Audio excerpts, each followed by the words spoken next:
कांग्रेस नेता सलमान खुर्शीद की किताब सनराइज ओवर अयोध्या पर विवाद थमने का नाम नहीं ले रहा है। मध्य प्रदेश के गृह मंत्री डॉक्टर नरोत्तम मिश्रा ने प्रदेश में किताब को बैन करने की बात कही है। गृह मंत्री ने कहा कि कांग्रेस ने देश को बांटने का काम किया और सलमान खुर्शीद उनके विचारों को आगे बढ़ा रहे हैं। किताब में हिंदुत्व की तुलना आईएसआईएस और बोको हरम से की गई है, जिस पर गृह मंत्री नरोत्तम मिश्रा ने कड़ी आपत्ति जताई है।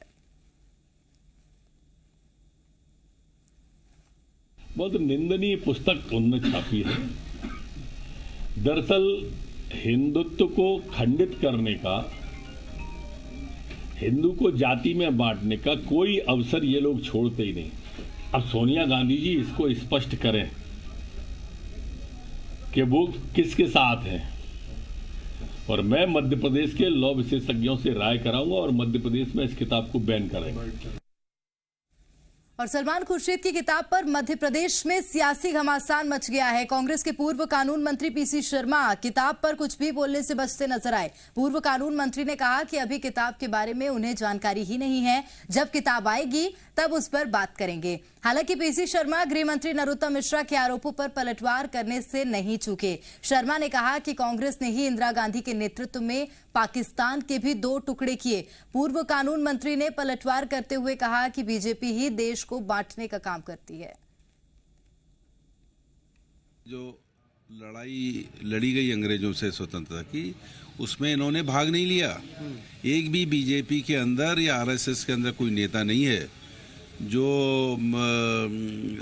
स्वतंत्रता संग्राम आंदोलन में भाग लिया हो।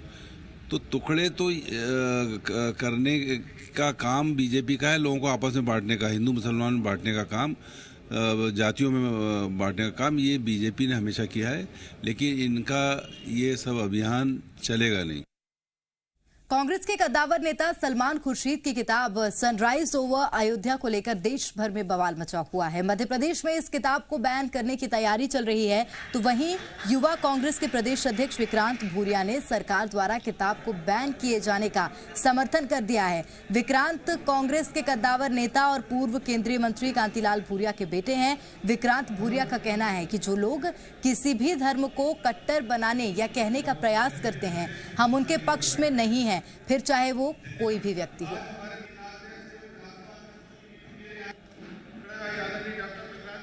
अगर कुछ किसी धर्म में के बारे में किसी किताब में कहा जाता है तो उस चीज़ को हम बिल्कुल बढ़ावा नहीं देंगे। तो आप समर्थन करते हैं कि इसका बैन होना बेहद जरूरी है मध्य प्रदेश के बाद देश? हम ये कहना चाहते हैं कि सबको अपनी बात रखने का अधिकार है, पर ये चीज़ का बिल्कुल ध्यान रखा जाना चाहिए कि किसी की भावना और किसी की धार्मिक आस्था को ठेस ना पहुंचे। राहुल गांधी की हिंदुत्व की नई थ्योरी पर सांसद प्रज्ञा ठाकुर ने हमला बोला है। उन्होंने कहा कि आतंकियों को संरक्षण देने वाली कांग्रेस अधर्मी है, हिंदुत्व इनके समझ से परे है। इतना ही नहीं, साध्वी प्रज्ञा ने राहुल और प्रियंका गांधी को चुनावी हिंदू बताते हुए डीएनए टेस्ट कराने की सलाह दी है। कांग्रेस की विचारधारा तो आतंकवादियों को संरक्षण देने की है। इसके कई उदाहरण हैं। सोनिया गांधी कई बार आतंकियों के मरने पर रोई हैं, और भी जो आतंकवादी गए हैं उनके घर ये रुपए की थैली लेकर के भेंट करने गए हैं कांग्रेसी।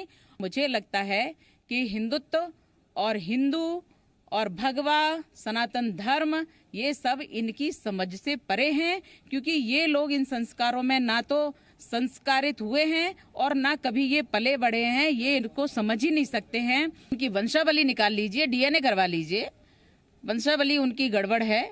और मुझे लगता है कि उसी संस्कार में, ये कुसंस्कार में पले हुए संतानें अब कभी यूपी में, कभी जहां चुनाव होते हैं वहां माला डाल करके और मंदिर में धोती पहन के, धोती भी नहीं संभल रही है, भागते भागते चले जाते हैं। मुझे लगता है कि हमारे प्रभु के यहाँ तो सबकी जगह है, लेकिन इन लोगों के ऐसे धूर्त लोगों की तो जगह वहां भी नहीं है।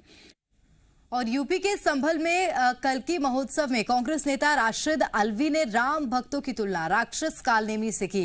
राशिद अल्वी ने कहा कि जय श्री राम का नारा लगाने वाले सभी लोग मुनि नहीं होते हैं, जिसके बाद इस बयान पर सियासी बवाल मच गया। भोपाल से बीजेपी सांसद साध्वी प्रज्ञा ने कहा कि राशिद अल्वी ने राहुल प्रियंका गांधी को कालनेमी राक्षस कहा है। इन्हें प्रभु श्री राम के भक्त हनुमान जी छोड़ेंगे नहीं।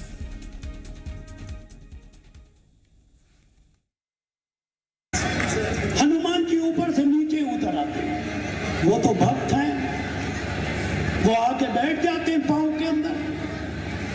तो ये राक्षस कहता है इसे तो वक्त खराब करना था, पहले जाओ मानसरोवर के अंदर स्नान करो, बगैर नहाए जय श्री राम नहीं बोला जाता।